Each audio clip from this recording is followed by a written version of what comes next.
할렐루야. 9월 28일 주일 매일 성경 묵상입니다. 오늘 말씀은 역대하 11장 1절에서 23절의 말씀입니다. 어제 말씀에서 이스라엘 남북 분열 원인은 솔로몬의 타락에 대한 하나님의 심판 예언이 성취되었다라고 했습니다. 하지만 그렇다고 해서 왕국 분열에 르호보암의 책임이 없는 것은 아닙니다. 왕국 분열은 솔로몬의 타락이 그 근본적인 요인이지만은 탐심의 바탕을 둔 르호보암의 어리석은 선택이 그 직접적인 요인으로 작용하게 된 것이므로 왕국 분열의 책임도 면할 수 없는 겁니다.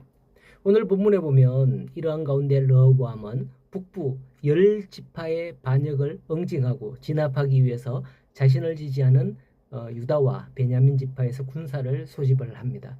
아무래도 왕국의 조직이 이미 잡혀져 있던 르호보암의 군대가 훨씬 우세할 것은 당연하죠.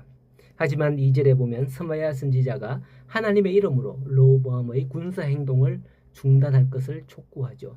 4절에 여호와께서 이와 같이 말씀하시기를 너희는 올라가지 말라. 너희 형제와 싸우지 말고 각기 집으로 돌아가라. 이 일이 내게로 말미암아 난 것이다 라고 전하죠. 르호보암이 스마야를 통한 이 같은 하나님의 명령에 순종하여 왕국 분열을 받아들인다는 것은 이스라엘 세속의 역사에 볼 때는 참 그가 어리석은 판단을 했구나 이렇게 할지 모릅니다. 당장이라도 군사를 일으켜서 치는 게 당연하죠.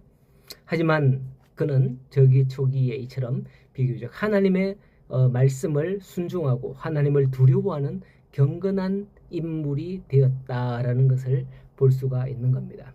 그렇기에 14절에 반역을 꾀한 북쪽 10지파 여로보암이 제사장들을 이제 레위인 제사장이죠. 해임하였을 때에 온 이스라엘의 제사장들과 레위인들이 르호보암에게로 유다로 돌아왔다라고 하죠.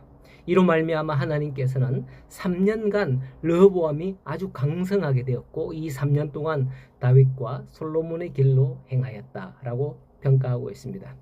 우리는 어떻게 하면 잘 살고 잘 먹고 부유하게 될까 이를 생각할 때 흔히 세상의 원리와 법칙을 따라서 일하고 투자하고 사업을 해야 된다 이렇게 생각을 합니다. 그러나 오늘 말씀에서 살펴볼 수 있는 것은 그 성경의 원리가 그게 아니다라는 거죠.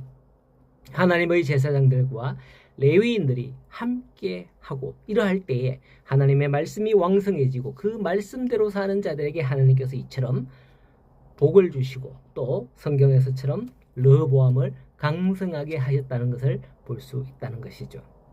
어제 제가 큐티를 늦게 올린 이유가 원래는 목요일까지 일을 마칠 예정이었다가 갑자기 강원도 정선에 금요일 일정이 잡혀서 올라가게 되었기 때문이에요. 하는 수 없이 어제 토요일은 이제 금요일 늦게까지 일을 하고 돌아와서 토요일 준비를 해서 올리게 되었는데요. 늦게 좀 올렸죠. 이것도 하나님의 순적하게 하신 은혜입니다. 편도 5시간, 그러니까 가는데 5시간, 오는데 5시간 걸리는 거리기 때문에 만일 일이 조금이라도 틀어졌다면 아마 밤늦게 도착해서 이것도 저것도 안 될 뻔했습니다. 사람은 참 이상해요. 사람은 잘 되면 부하면 헛짓을 많이 합니다. 예, 뭔 이야기를 하려고 하는가 하면 강원도 정선에 뭐가 있던가 하면 제가 보니까 강원랜드 아시죠? 카지노. 예, 제가 일하던 바로 앞 동네에 카지노가 있었어요. 한 5분만 가면 되는데 저녁 늦게 일을 마치고 식사를 하러 가는데 보니까 한 9시 반쯤이었나?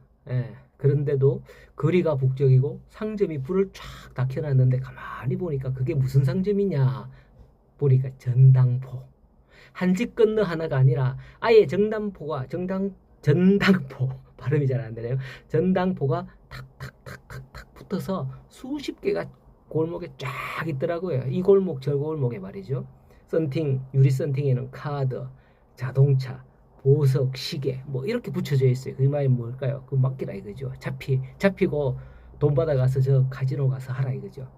그런 걸 저당으로 잡고 돈을 빌려 주겠다는 건데요. 사람은 돈이 있으면 이런 데서 헛짓을 하다가 그만 탕진을 하게 되는 거죠. 르호보암이 3년간 강성해지더니 하늘 높은 줄 모르게 됩니다.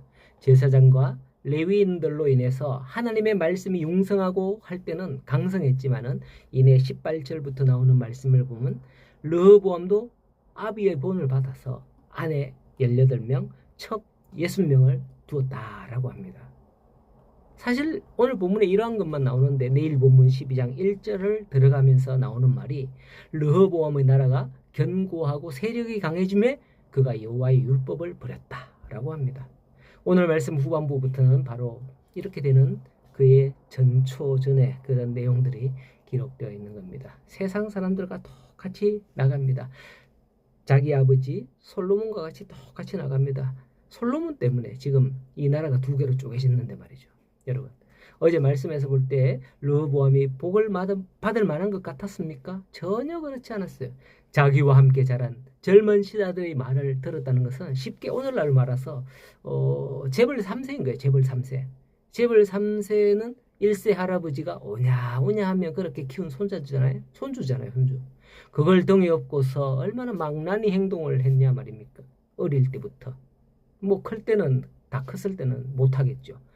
어쨌든 뭐 그래서 드라마나 이런 세상에 그런 재벌 3세의 비화가 끊어지지 않고 그 나오는 그런 드라마 같은 것들 또 세상 이야기들을 듣곤 하잖아요.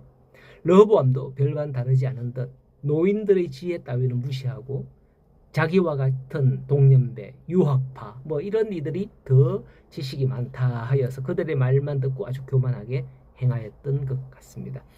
아주 초창기부터 하나님의 진노를 사고도 남은 자였습니다. 그러나 오늘 본문에서 볼 때 그가 선지자 스마야가 전하는 하나님의 말씀을 듣고 순종했으며 이처럼 레위인들과 제사장들이 대거 합류함으로써 하나님의 말씀을 주시고 율법대로 행할 때에 하나님의 나라, 하나님의 그 선택한 나라가 하나님께서 강성하게 하셨던 것을 볼 수 있죠.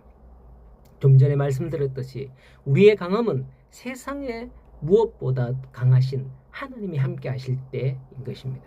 이것을 깨닫고 하나님의 말씀에 귀 기울이는 거룩한 오늘 주일이 되시길 바랍니다. 주의 길로 행할 때에 하나님께서 여러분들에게 복을 내려주시기를 간절히 소원합니다.